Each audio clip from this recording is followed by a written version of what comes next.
Hello. Tonight we're speaking with Michael J. And Michael, you pay tribute to Johnny Cash in a Johnny Cash tribute called the Mighty Cash Cats. And you guys are based out of the LA area. Is that correct?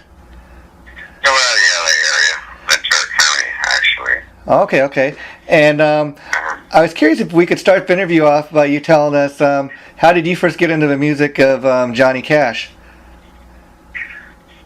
Well, actually, I've been into his music for a lot of years, you know. One of the first songs I can kind of remember as a real young kid was a boy named Sid, which just sort of rang, just sort of took me in. Yeah. And I had a band for a lot of years called the Rhythm Rangers, and country rock and roll, Yeah. that type of thing. And I was doing a lot of his music in that band, and then I just noticed probably a lot had to do after the movie came out, and the video hurt. You know, I noticed there was a lot more interest in his music, so I decided to do a tribute, to do it, exclusively, and wasn't exactly sure where it was going to go, because I didn't want to just do a tribute. I wasn't just picking, random picking artists, and Yeah. when they're not hot, I'll go on to someone else. I truly liked it, and people always said I sang like them and looked a bit like them too. That helped. Yeah. So it was a labor of love, and I wasn't sure where it was going to go. I was a little disillusioned with the music at that time anyway. And I didn't really want to do clubs anymore. Uh-huh. Although the Rhythm Rangers did a lot of, we had an indie record out. We were doing a lot of fairs, festivals also, but it kind of run its course, so I wanted to put this together, and I wanted to do it right. And I had no idea, especially at the time, there wasn't a lot of tribute bands, and nobody, Yeah. no manual written on how to do it. So kind of came from the heart of I wanted to do a cross section of his music, from the beginning. Okay. Rockabilly stuff to right through his Rick Rubin stuff, the later Yeah. thing, and put it in some kind of show. It sort of worked out. Now, as a guy that's a Johnny Cash fan yourself, I got to ask. A lot of people like myself maybe weren't as much into Johnny Cash, but we became more aware of him after that movie came out. What did you think of the movie and the way they told the story and how he's portrayed? Did you think they did an accurate account? Well, like Robert Hilburn. Yeah. We recently did a show with him. He wrote a new book about Johnny Cash called Johnny Cash to Life, and he's a music critic for the LA Times. Yeah. He just said, and I agree with him, it's a good Hollywood tale. It's sort of the June Carter story, Johnny Badge, and it's not accurate. I read Hilburn's book, Johnny Cash to Life. Now, Hilburn knew Cash for almost 40 years. The only journalist at the Folsom Prison concert. He interviewed him many times. And, Cash was a lot deeper than that. He had some drug problems, and he had some alcohol problems, but believe it or not, he was an intellectual. Wrote several books. He's recorded over 1,500 songs. Wow. And he went through, and a lot of it was, that movie was missed. And he went through a hard time due to the drug problems he had, mainly amphetamine addiction. But he kicked it, and he made several movies, wrote a lot of songs, Uh-huh. and I tried to take a kind of a different approach to Johnny. I'm a former teacher. Uh-huh. In fact, I do a Johnny Cash workshop at libraries. Oh, really? Kind of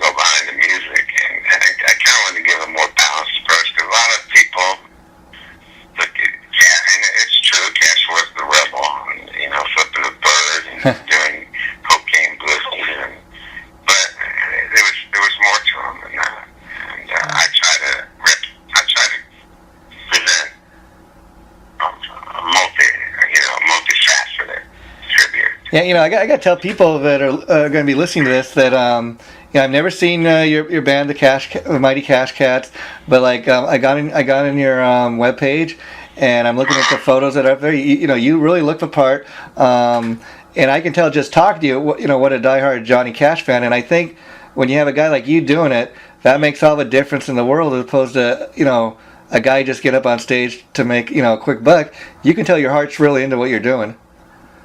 It really is, and a lot of people got on the bandwagon and are off it already. It takes more than a baritone voice. Yeah. Maybe exaggerating, kind of like Mr. Red, Willer, Ring of Fire. There's more to it than that, and I have a band. We're a band, it's not my backup band. Yeah. Through the harmonies, a lot of Cash's music had harmonies.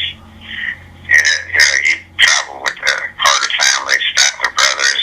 We do some of the spiritual gospel music that he did. We still do Folsom Prison and Cold King Blues and Ring of Fire. But I spent almost a year, I'd have to say, relearning the music. Because I did his music before, and a lot of people, when they play his music, if you really listen to it, in its simplicity, it's very complex. But he wrote from the heart, so sometimes he just kind of measure. A lot of people I had in the band or auditioned to the band, if they were looking for a musical template, like the 12-bar blues, exactly where it's going to go, or traditional country music, modern country music, rock and roll. Sometimes he just will stay on a chord for much longer than you would think he would do, and then get ahead of the beat, get behind the beat. It took a long time, like Ring of Fire. Yeah. To do it the way he did it, there's 8 beat rests in between the chord. He's singing behind the beat, and he's on top of it, and he goes ahead of the beat. That's what creates his sound, which is unlike a lot of the Nashville sound. Yeah, and anybody. It isn't a template. You got great studio guys, about 15, 18 of them, and the music is very predictable. It's in a template. His music never was. Yeah. And anybody that's ever. Never find anybody that would sing a song like Ira Hayes, which was a hit for him, about the Pima Indian that raised the flag in Iwo Jima, and then came back to America, I think it served in Chicago, and then died in his own vomit. He was, the famous Iwo Jima picture, the raising the flag, and the song was Drunken Ira Hayes, You Don't Live Here Anymore, not the whiskey drinking Indian or the Marine that went to war. They would never, Nashville wouldn't allow that. I heard a song the other day I thought was a parody. I thought Cartman was doing it. It was out there. And when that time I love people about to pick up the truck, going down to the bar, pick up my girl, it's like, with that exaggerated drawl, with guys like Cash and Merle Haggard, whatever, they might have been born in the South, but they didn't want to fit into a stereotype of a Southern guy. He was a learned guy, and so they would never sign a guy like that. Singing songs about prisoners. Yeah, and anybody that's ever heard a Johnny Cash song, I gotta tell you, I'm a guy that typically listens to like classic rock and hard rock, but I got appreciation for guys like Johnny Cash, because you listen to any of his music, like you're saying, he's a really great songwriter. He's a storyteller. I put him right up there with guys like Rod Stewart or Elton John, the Beatles. You listen to that stuff, and these guys are telling a story, and that's why these songs. Even like long after Johnny Cash has passed on, these songs are still being played. People are still, coming to see guys like you play his music, Yeah, and it's got a cross section of an audience. I get teenagers to the grandmas and so much.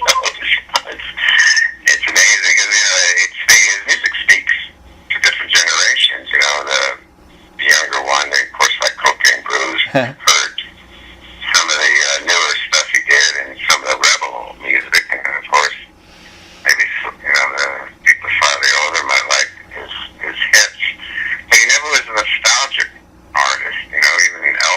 Yeah. Started becoming a charity. It hits the 50s, 60s, 70s, 80s, 90s, and 2000s. You know, Yeah. so it was just that.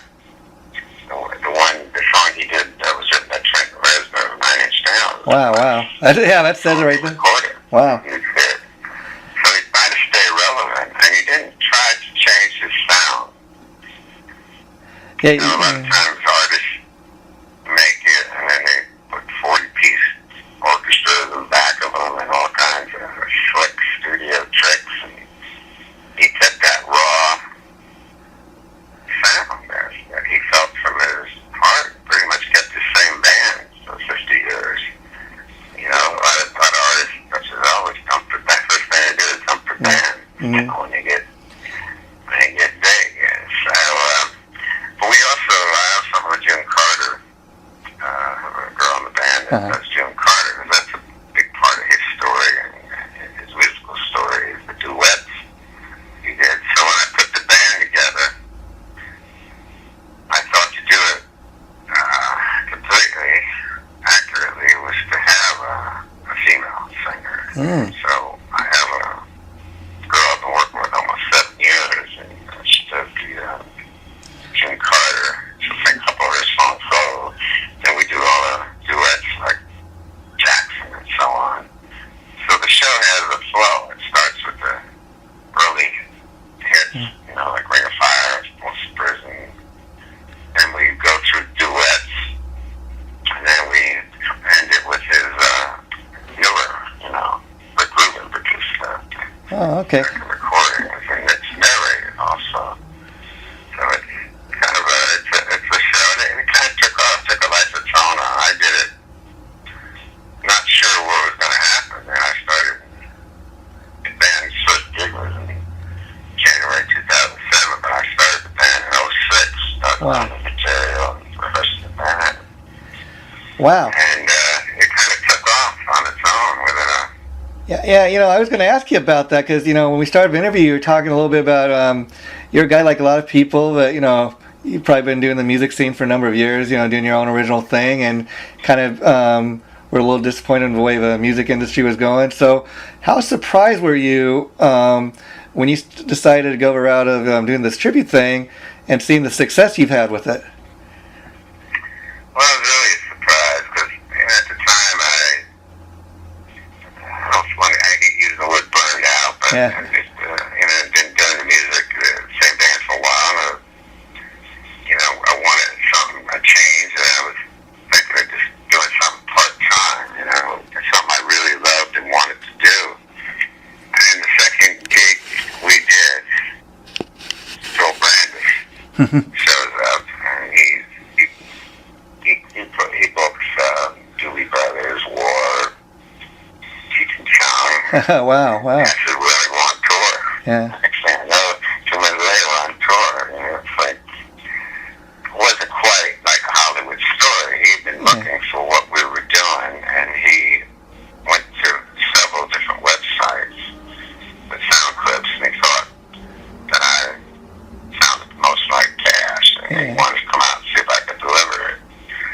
And he signed us and sent us out on the road. So it took off fast, and I really thought, although I didn't, at the time I didn't think it was fast, it took almost a year to really put the band together. I learned the material on my own, did a demo, and then assembled the band and rehearsed the band for 2 months.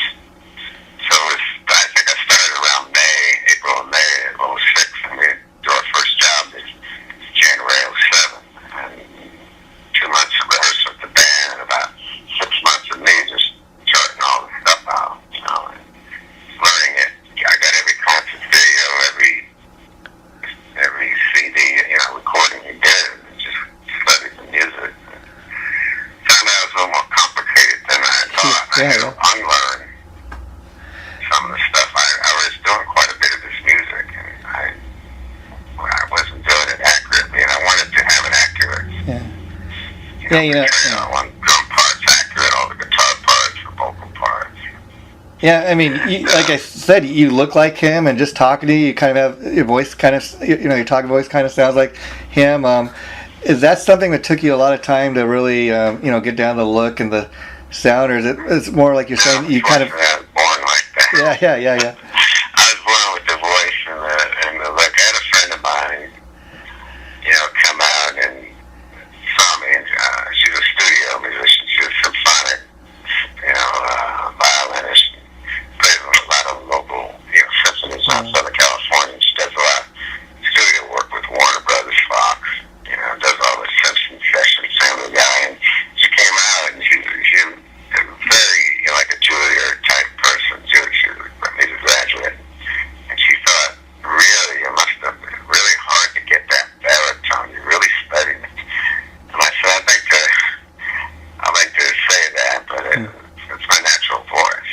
Yeah. Well, that's natural voice. So she's heard me sing. I'm out of the band. I was singing a higher register, but and the other look is just the way I was born.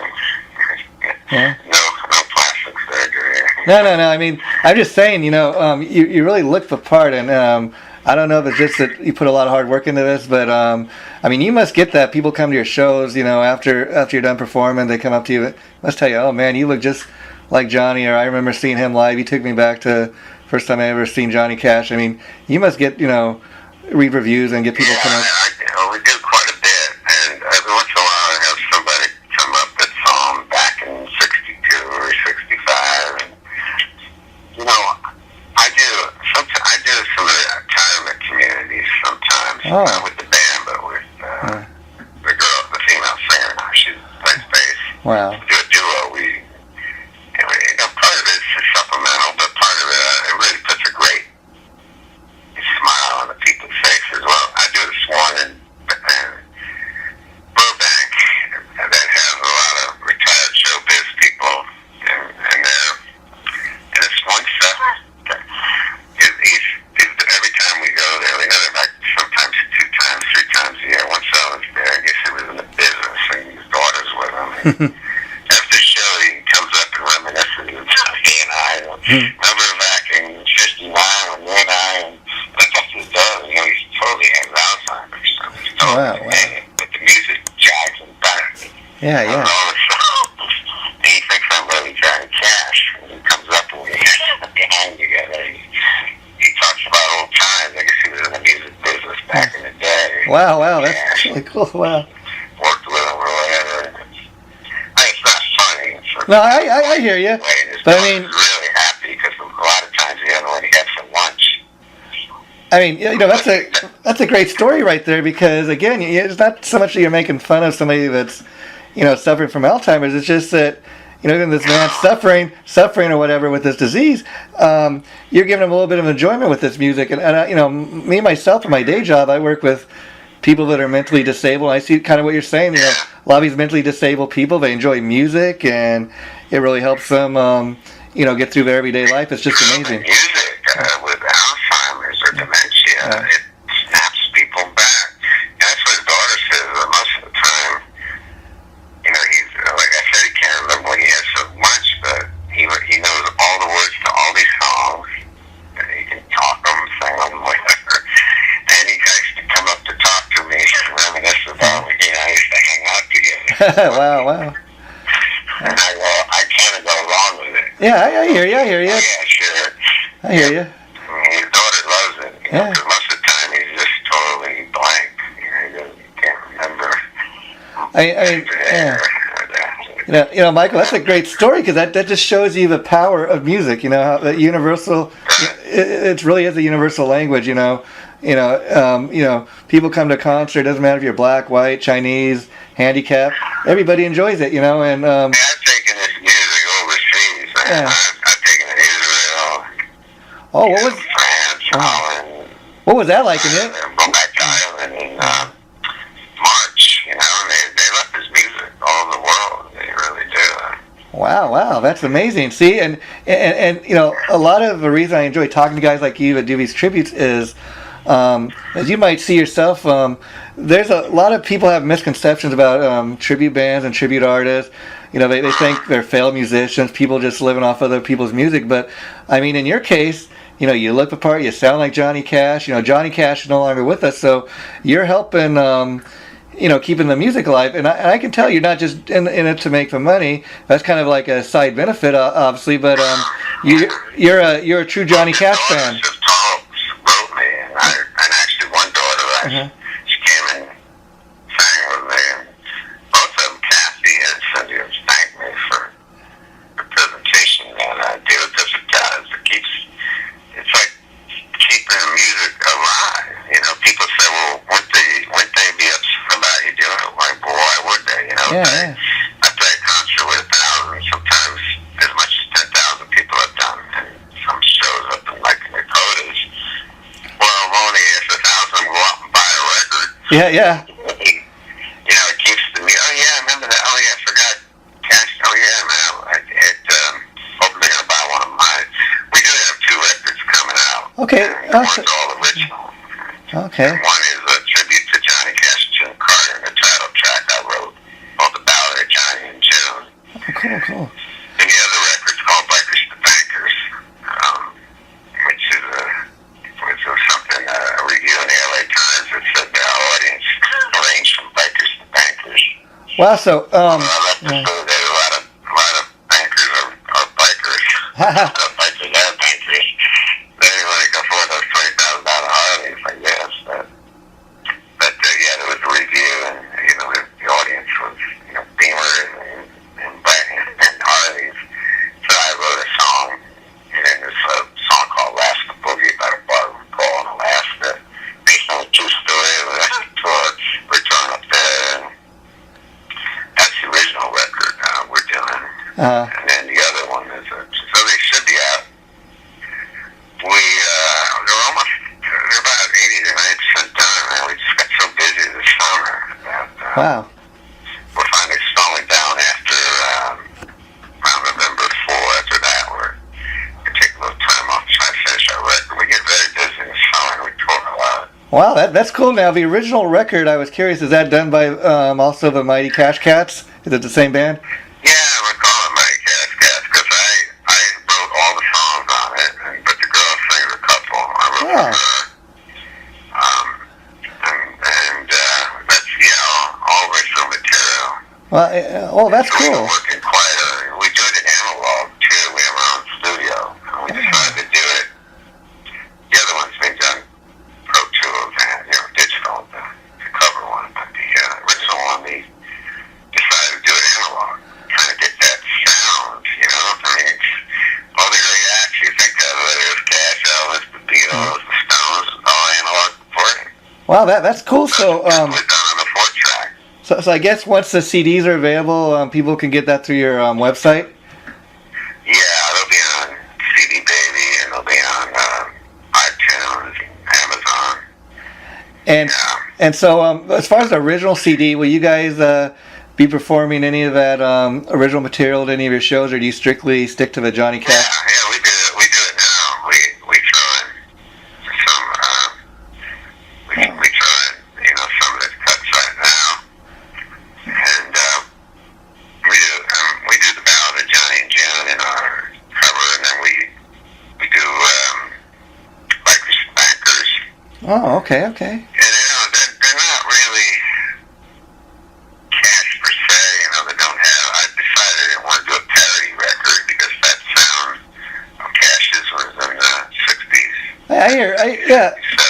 And yeah. kind of have a little edge to it. Yeah, I hear what you're saying. Kind of put your own, kind of got that Cash, sound, but you got your own thing going at the same time. That's totally cool. More on the thing, one is a tribute record to him, has the Cash sound, but the original record, doesn't. And then we're going to Ireland March 13th. Wow, that congrats. Been over there a few times, and that's one place in the world that seems to like this music a lot.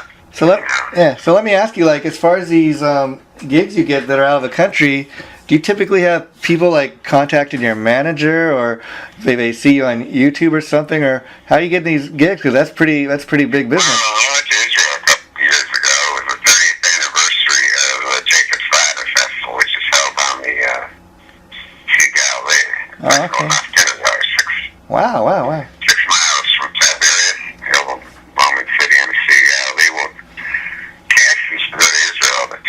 Uh-huh. And he used to hang around Tiberius with a friend there. And so he was pretty good. It was just, he said he'd been ever at that festival. They contacted me. Oh, cool. If I wanted to go there. Hmm. Then Ireland, same kind of thing. I did a festival there. Cork, Kilbarron. Mm-hmm. It's called Music in the Mountains. And I kind of built a little following there. That's cool. And they keep asking me to come back. And I'm finally going to do it again this year. And I picked an agent up in Dublin, Starstruck. We're going to be doing some shows all around Ireland. Wow, cool. And And then I have a friend that lives in Amsterdam, and he hooked me with a fellow I met in Ireland. And it's like they're freaking Europe's like the size of Southern California. It's not. Sounds like a big trip. They're going from Germany, Amsterdam to Ireland. It's like going from LA to San Jose. wow, Well, cool. that way to San Luis Obispo, maybe, So I hooked up with an agency in Amsterdam and another one in Germany. Oh, wow. Just sort of one fell out of the other. I don't know. Just by going to Ireland, I hooked up with all these other opportunities. Yeah, that's cool. And another thing I find interesting about what you're doing is, like you're telling me, you've been doing the music scene for a number of years, and it seems like once you put this Mighty Cash Cats together, and it took time to grow, but you're finally finding success, doing the Johnny Cash tribute, and then you're putting out a CD of original music, kind of, doing it in kind of a back way. But I think that's totally cool that you're still getting your original music out there, paying tribute to Johnny. It's kind of a unique way of doing it, but that's totally cool. Whatever works, Yeah, they played. I had another record, and I got quite a bit of airplay. My other band, Rhythm Rangers, had a record out. We got some radio airplay. I was always on the verge of something. Yeah. But one thing about this, it kind of focuses me on doing something I love to do, and something that it just keeps a focus going. So you don't try to. I think a lot of people either don't make it in the business or have short-lived careers when they hear somebody, oh, this is the new sound. Okay, I'm gonna try to yeah. And see, that's a difference with a guy like you. You're doing this from your heart, and like if you could be successful, it doesn't. In other words, this is not a job to you, really. I mean, it's what you love, and your labor of love. That's the best way to put it, And I do a library show. Yeah, talk a little bit. Cash music workshop. I'm a former teacher, and I play the music, but I talk about the roots of the music. And I say, well, I'm like finally the younger generation, because there's like little kids there and teenagers, and then sometimes they'll come with their parents or grandparents. But I was surprised how many little kids like that music, maybe because it's got that beat, beat into it. But I like to talk about not just, like I said, I think sometimes people present Johnny Cash as just Folsom Prison and cocaine blues. Wow, yeah. I try to go down the roots of the music, the Appalachia, the Carter family, the music that inspired him to do what he's doing. Yeah. He picked a handful of songs that he did and say, okay, this is what people don't want to hear. I see, he's a great American musical icon. People know him all over the world. Yeah. He's the only artist in the Rock and Roll Hall of Fame, Country Hall of Fame, Gospel Hall of Fame, and he won a folk music Grammy. So Yeah, and as far as these classes you give, like at libraries and stuff you're talking about, do you ever post these things up on your website? How can people find out about when you're going to be doing one? Yeah, I always have a calendar on the website. So you can always go there, and I'll try to provide addresses when Okay. Okay. Yeah, really. Okay, and then I was going to ask you. JohnnyCashCast.com. Okay. Okay, and I was going to ask you, are you surprised there aren't more Johnny Cash tributes? Yes and no. I think there are quite a few. Uh-huh. And there have been quite a few that have folded to 10, that Uh-huh. maybe didn't go in. And I think there's some that are very good. Yeah. But I think some didn't. Well, I think if you jump on this bandwagon, it's going to show. Yeah. If you just try to do it like a parody, tongue-in-cheek, when it was hot a few years ago. Yeah. And, I really stayed with it. Yeah. Through the peaks and the valleys, and I've always tried to. We're always working on the show. It's not a thrown together thing. We rehearse all the time. We have our own studio. We're always trying to tweak the show, learn new material, and the show is narrated. There's a narration, so it's Big something that we've worked on for a long period of time, and not just a bandwagon. Because if you just do Cash, to do a concert, our show lasts around 2 hours. Wow.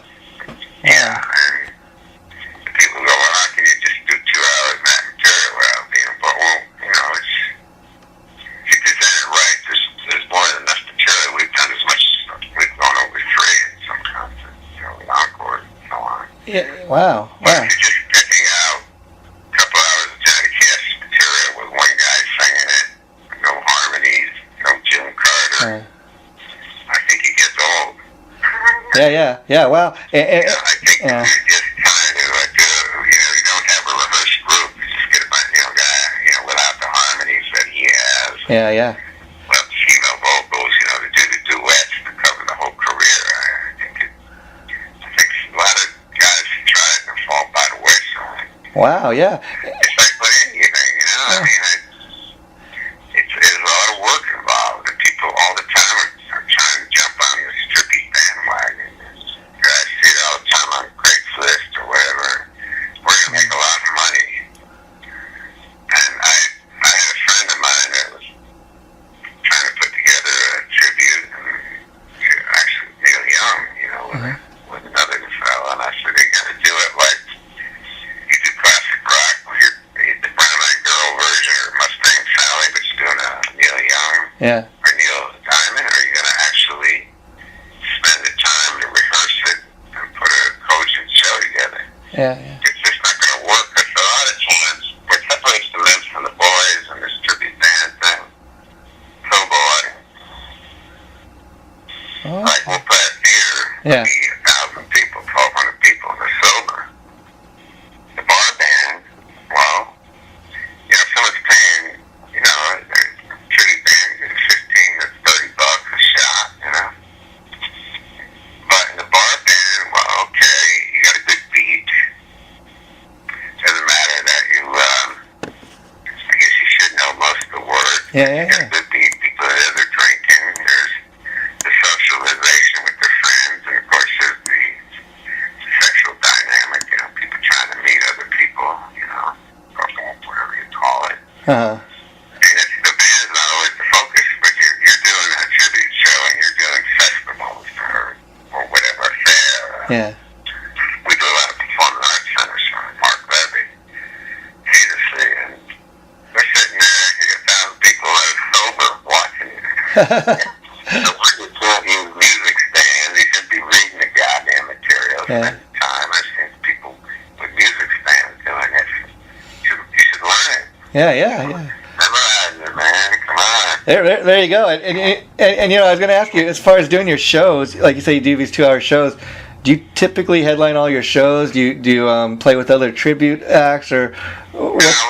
We pretty much do it all because we have about 2 hours. Wow. That's so. You're really giving people their money's worth. Showroom, a festival. Wow, that's. We did one. We've done a couple times. We did one last summer with a John Denver tribute. Oh, wow. We did one of the big ones. We did 2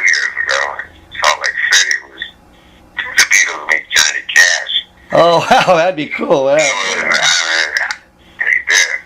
Levy, I guess, got the idea to do this up in Salt Lake Outdoor Amphitheater to share a show. Wow. Great imagine, great tribute, beautiful tribute. It's wonderful. Wow. We went out first, they went on, and the place was packed out. It found out both of them. People like the Beatles, seemed like Cash, and they're both a soundtrack. And then we ended the night, I sang Hey Jude with them, and it was great. Oh, wow. An odd coupling, but yeah, but I could actually see that, people going to see something like that. Most of the time we do our own shows.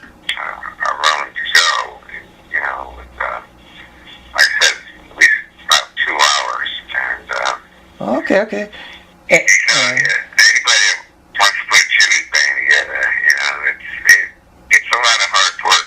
Like I said, I see all the time on whatever creates it. Oh, we're going to make a lot of money. Yeah. That's what it's for, man.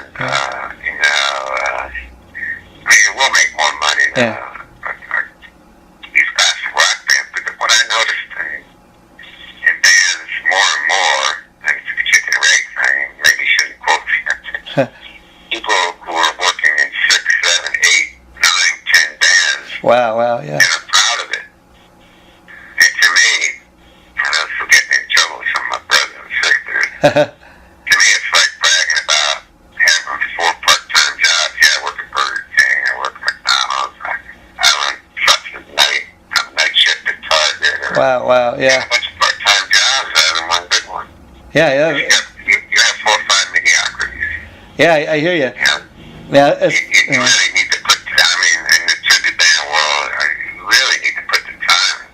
Just when you can't use music stands. See, that's the thing with Just memorize the stuff. And like I said, you got sober people a lot of times watching you. When you're doing the high level stuff, maybe not a bar type thing, but then again, when you put a tribute band together, you're hoping you're going to bust out of the bars. See, that's the thing with the tribute. Yeah. That's the thing with the. Yeah. That's the thing with the tribute bands, though. Like anything, the cream will rise to the top. And what I mean is, take a guy like you that you're doing Johnny Cash. People wanting to hear Johnny Cash, music. A lot of them are diehard Johnny Cash fans, and they will come to your show. They're gonna look to see you're dressed the part. They're gonna be looking to see that you sound like Johnny Cash, and anybody come to see your show, even talk to you, they can see that you've done your homework. You put the hard work into this, and so that's why a guy like you has been successful at this. Because, like you said, you're doing it from the heart, and you're not just in it for the money, and you're not playing in 10 different bands. This is what you've spent your time and money on. My band plays, and I have a steady lineup. I choose people that, and that's one of my brothers and sisters. That you put your spreadsheet together and the numbers. You think you're making more. It's like having, $5, $8, $25 an hour job. No way you got, and thinking you're a freelancer and you're not. You're getting one thing. People ask, well, what does a band make? What are you going to make? Well, dude, you'll make, it's like any profession. The more prepared you are, the more time you put into it. What does a lawyer make? Wow, that's fun. The hours you put in, your educational level. So, there's no, central planning agency like in your Soviet Union say, band makes this per night. Yeah, yeah. It's a free market capitalist economy, and the more work you put into it, the better the show is, the more you make. And I was going to ask you, as far as bottom line, if you're going to put in, if you're going to have 5, 6 bands you work in, then you split yourself over. The band will never be tight. And purgatory. Yeah. And the last thing I wanted to ask you about is the musicians in your band. When you were putting the band together, did you already know all these musicians and have them in mind, or were these people you audition? How did that come about? Well, actually, part of it morphed out of my other band, the Rhythm Rangers. Okay. So, but with the other players I put together,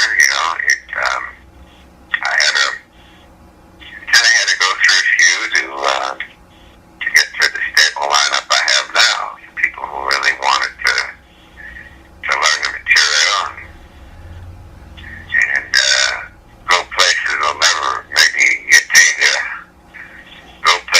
well, never go to, most likely, we'll go all the, Colorado, Dakota, Yeah. Vegas, Arizona, all over the country we've gone. And of course, overseas. And, but I went through a few before I stabilized, but now I'm pretty stable line out there. And, Okay. pretty happy with the, people in the band. They're hard workers, very hard workers. And so, you can't, again, the tribute thing, you can't do it on the cheap. And I think a lot of people who have a bar band version of Johnny Cash, Yeah. like playing Proud Mary or Brown Eyed Girl or a blues tune. And there's a lot more to it than that. You really have to study the music to get the sound. And, the great tribute bands out there that put a lot of time into it, Yeah, I mean, so much so that there's. I don't know if you're aware, Michael. There's a out here in Los Angeles. They have a TV show called the World's Greatest Tribute Bands on Access. We're in negotiation with them. Oh, great. I know we had a thing last year where they contacted us, but we were booked every time they had an opening. We were booked. We did quite a bit of touring last year. We're kind of slowing down a little bit this year. We want to work on the record, and we've had a few doors open. I'm not expecting to be the next Aerosmith or whatever. But No. I know it'll get some radio airplay, and it will, Yeah, I'm not sure where it'll go, but that's what we're concentrating on now. So I'm still, I've been contacted by them, and hopefully we'll put something together this year. And if that's something you'd be interested in, because I think you'd be a great person to go on that show, because We'd love to do it. And I know you're in the music business too. What do you play? Yeah. Well, Mike, it's been great talking to you. I really, you've really given a great interview, and I could talk to you all night, but I know you got things to do. Before I let you go, I just want to say thanks again for doing this the interview. I'm really pleased with the way it's come out. And when you release your CDs, get in touch with me, because I'd like to help you. We could do this again and talk more in detail about the CDs when they come out, and so more people can find out about that. So thanks again, my friend, and you have a good evening, and I'll be in touch, and I'll be sending you.